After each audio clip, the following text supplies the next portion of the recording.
A big win for Boris Johnson and his plans for Brexit.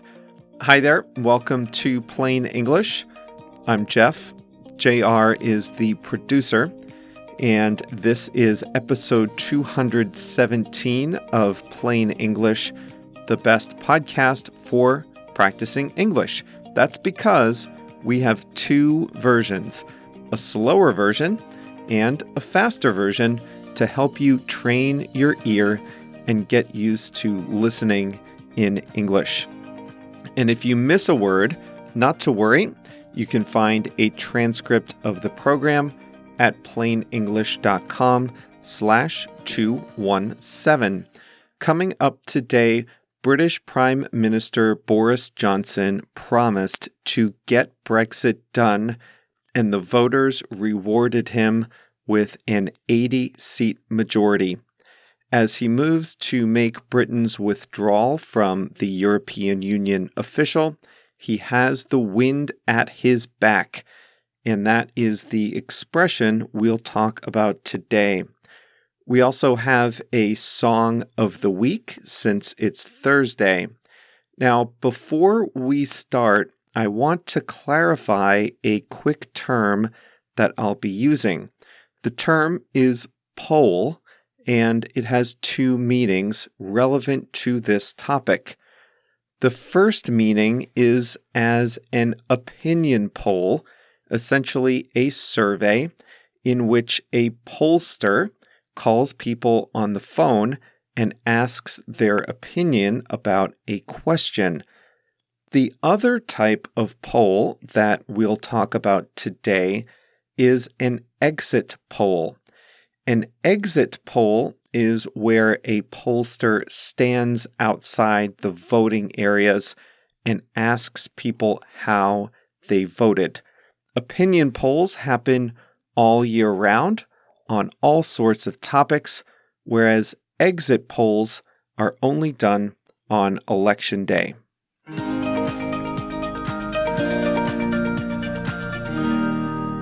Boris Johnson's Conservative Party stormed to an 80-seat majority in Britain's parliamentary elections, setting the stage for his country's official withdrawal from the European Union and dealing the opposition Labour Party its worst defeat since the 1930s.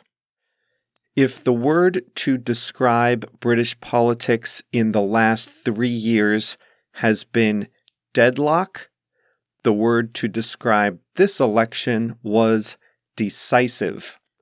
British voters elect members of parliament in their 650 constituencies, as their districts are known. The MPs then select the Prime Minister. The Prime Minister is typically the leader of the party with a majority. The Tories, as the Conservative Party is also known, picked up 66 new seats and hold 365 seats in the 650-seat parliament. It was the party's best showing since Margaret Thatcher's re-election in 1987. Labour suffered a humiliating defeat. They lost 42 seats and will now hold just 200 seats, less than a third of the House of Commons. The party that was formed to defend the interests of working people lost one industrial working class constituency after another. Towns with mining, manufacturing, and shipping heritage in the middle and north of England were the Labour Party's reason for being and represented a so-called red wall of security named after the color representing the Labour Party on election maps. But the bricks of that wall fell one by one as Conservatives flipped constituencies that had voted Labour for generations. The result of the election was far from foretold. Opinion polls had been hinting at a conservative majority, but the scale of their victory only became clear on election night. One reason it was hard to predict is that Brexit has shifted the dividing lines in politics. Among each major party's supporters, there were voters who preferred to stay and those who preferred to leave the EU. So if you're a traditional Labour voter and prefer to leave the EU, do you switch sides and vote for Johnson? If you're an international-minded conservative supporter, can you stomach the hard Brexit that your party promises?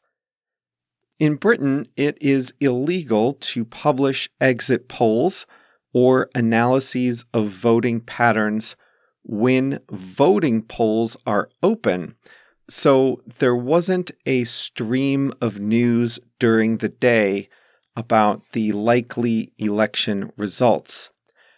After the voting polls closed, an alliance of media organizations released its official exit poll, and it was immediately clear the Tories were headed for a convincing victory. It was vindication for Boris Johnson. He inherited the office of Prime Minister earlier this year after Theresa May, mockingly dubbed Theresa Maybe for her indecisiveness on Brexit, after she resigned as Prime Minister after failing to win support for her proposed exit deal from the EU. Johnson stormed into office in a flurry of activity. He renegotiated the deal with the EU and then called a snap election to ask for voters' support. They gave it to him. With a strong majority and the wind at his back, Boris Johnson will have the mandate to make the Brexit deal official. His party will introduce parliamentary bills to make the withdrawal official before Christmas and pass them after the new year. The terms of the preliminary deal with Brussels say that the two sides will have a 1-year transition period to negotiate a permanent trade agreement. A year to hammer out new trading relationships sounds unrealistic, raising the specter that the nightmare of Brexit drama, deadlines, extensions, and negotiations will continue well into the future.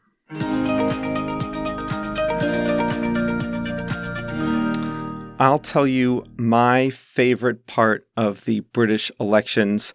It's the hashtag dogs at polling stations. It's a delightful tradition in which people bring their dogs with them to vote. The dogs don't make the final selections, at least I don't think, but they're adorable and are usually tied up outside while their masters are inside casting their ballots. Check out the hashtag dogs at polling stations for some great pictures of dogs doing their civic duty. Are you part of our email community? If you are, then you're already getting an extra English word or phrase delivered right to your inbox every Monday and Thursday. If you're not, then you're missing out. JR sends out an email with each episode, and we also include an explanation of one English phrase or expression in addition to the one we discuss on the program. Over the course of a year, that's 104 new English phrases for you.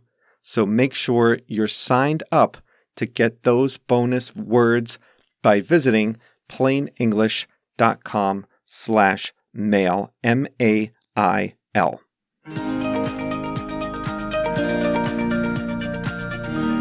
I heard from Ernesto from Mexico City last week, and his favorite sport is running.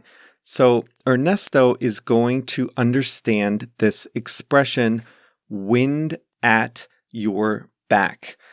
If you're out for a run, or if you're out on your bicycle, would you rather have the wind at your back, or would you rather have the wind in your face? I would much rather have the wind at my back. I'd much rather the wind be blowing in the direction that I'm going instead of against me.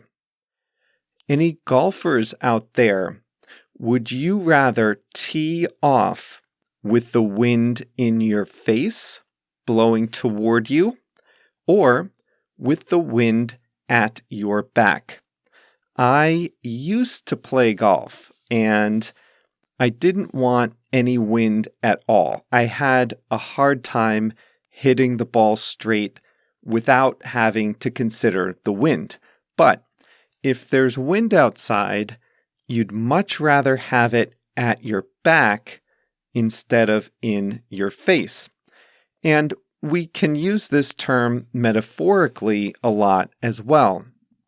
When we say a person has the wind at his back, we mean that external forces are moving in the same direction as that person.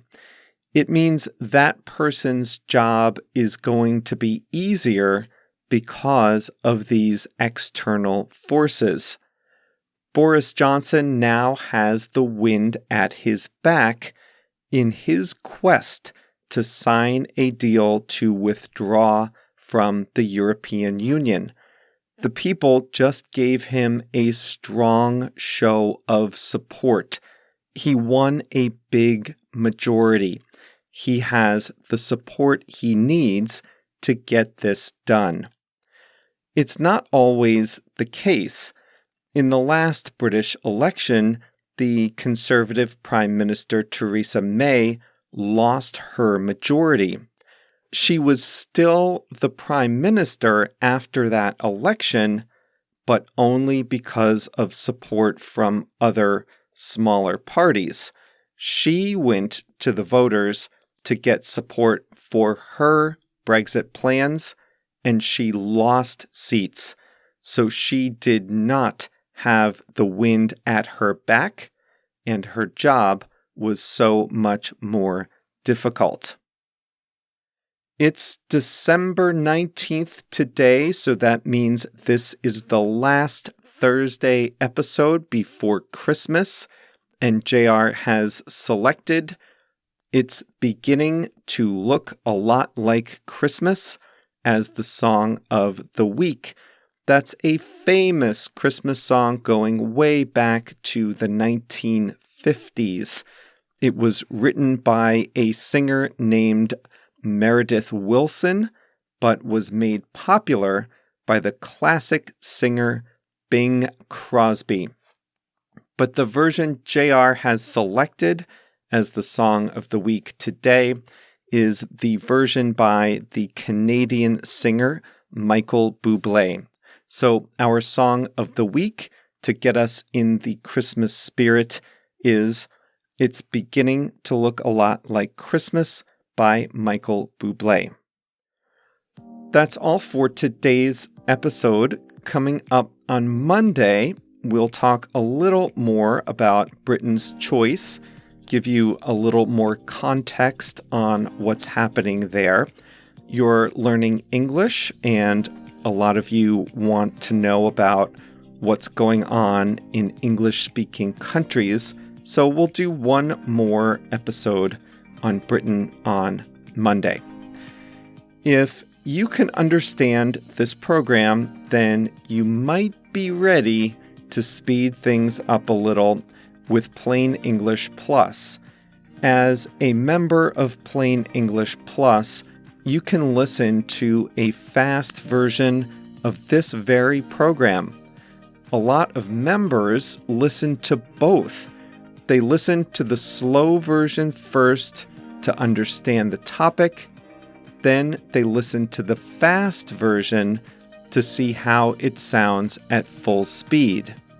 Some of you speed up this program on your podcast player, but if you're really serious about improving your listening, there's no substitute for the full speed version. And of course, you have the transcript available. The Plus transcripts include our instant translations into 7 languages. So what are you waiting for? If you'd like to speed things up, then come join us at plainenglish.com/plus. Plus. plainenglish.com/plus.